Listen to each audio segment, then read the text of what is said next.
Assalamualaikum warahmatullahi wabarakatuh. Perkenalkan, nama saya Raisa Sura dengan NPM 004. Di sini saya akan menjelaskan tentang prinsip pengkreditan pajak masukan. Kreditan pajak masukan tersirat dan tersurat dalam pasal 9 ayat 2 Undang-Undang PPN 1984 yang berbunyi, pajak masukan dalam suatu masa pajak dikreditkan dengan pajak keluaran untuk masa pajak yang sama. Adapun 3 prinsip pengkreditan pajak masukan, yaitu pajak masukan dikreditkan dengan pajak keluaran dalam masa pajak yang sama. Yang kedua, pengkreditan pajak masukan tidak perlu dipilah-pilih berdasarkan objek pajaknya. Yang ketiga, pengkreditan pajak masukan tidak dapat dibagi per tahun buku berdasarkan masa manfaat karena ketentuan dalam pasal 9 ayat 2. Yang B, pengkreditan dalam masa pajak yang tidak sama. Prinsip pengkreditan pajak masukan dengan pajak keluaran untuk masa pajak yang sama ternyata tidak serasi dibandingkan dengan penentuan saat pajak terutang yang berbasis akrual. Pengkreditan dalam masa pajak yang sama mempersyaratkan faktur pajak selalu diterima tepat waktu oleh PKP, pembeli BKP atau penerima JKP. Yang C, pengkreditan pajak masukan bagi PKP sebelum berproduksi.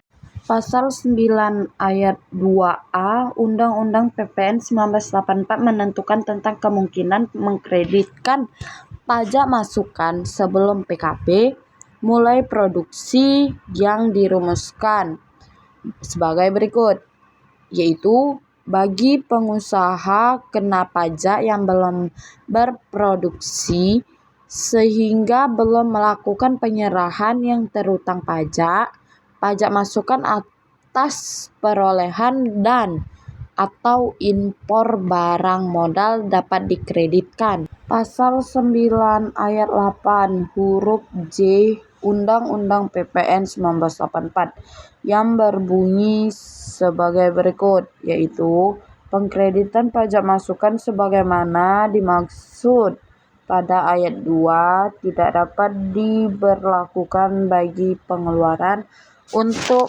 perolehan barang kena pajak selain barang modal atau jasa kena pajak.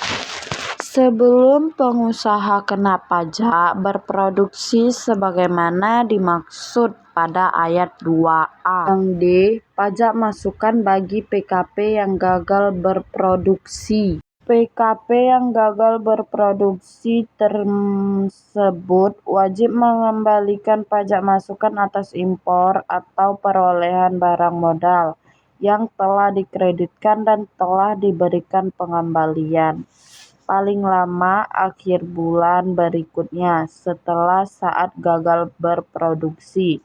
Terhadap jumlah PPN yang disetor kembali diterbitkan surat tagihan pajak atau STP atas saksi administrasi berupa bunga sebesar 2% per bulan dihitung sejak tanggal penerbitan SK PLB sampai dengan tanggal penerbitan STP sebagaimana dimaksud pada pasal 14 ayat 5 Undang-Undang KUP.